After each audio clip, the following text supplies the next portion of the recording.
Put option வந்து பார்த்தீங்க அப்படின்னாக்கா, ஒரு ஹை ப்ரைஸ்லேருந்து லோவை நோக்கி ட்ராவல் ஆகிட்டுருக்கு. அப்போது இந்த பார்த்தீங்க அப்படின்னாக்கா, இந்த ஹை ப்ரைஸ்லேருந்து மார்க்கெட் எதை நோக்கி ட்ராவல் ஆகுது அப்படின்னாக்கா, லோவை நோக்கி ட்ராவல் ஆகுது. அப்போ மார்க்கெட் வந்து ஒரு டவுன் ட்ரெண்டில் இருக்குது அப்படின்றது நல்லாவே தெரியுது. அப்போ வந்து பார்த்தீங்க அப்படின்னாக்கா, மார்க்கெட்டில் ஃபஸ்ட்டு 5 மினிட்ஸில் நம்ம ட்ரேட் எடுக்கிறோம் அப்படின்றதா, ஃபஸ்ட்டு 5 மினிட்ஸ் பார்க்குறோம். லெஃப்ட் சைடில் பார்த்தீங்க அப்படின்னாக்கா, மார்க்கெட்டுக்கு எங்கேயுமே சப்போர்ட் கிடையாது. ஃபஸ்ட்டு வந்து நமக்கு என்ன இருக்கணுன்றத பாருங்கள். ஆல்ரெடி வந்து இங்கே வந்து பார்த்தீங்க அப்படின்னாக்கா, இந்த மாதிரி வந்து ஒரு பையிங் இருக்கணும். பையர் வந்து இருக்கணும். இங்கெல்லாம் வந்து பார்த்தீங்க அப்படின்னாக்கா, மேலே போனால் செல்லர் இருக்காங்க. கீழே வந்தால் பையர் இருந்தால் தான் பையர் செல்லர் வந்து ஃபைட்டே நடக்கும்.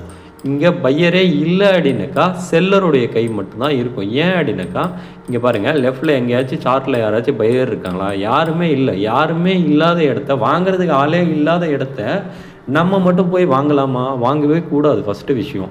அப்போது நம்ம அதை மீறி வாங்கணும் அப்படின்னா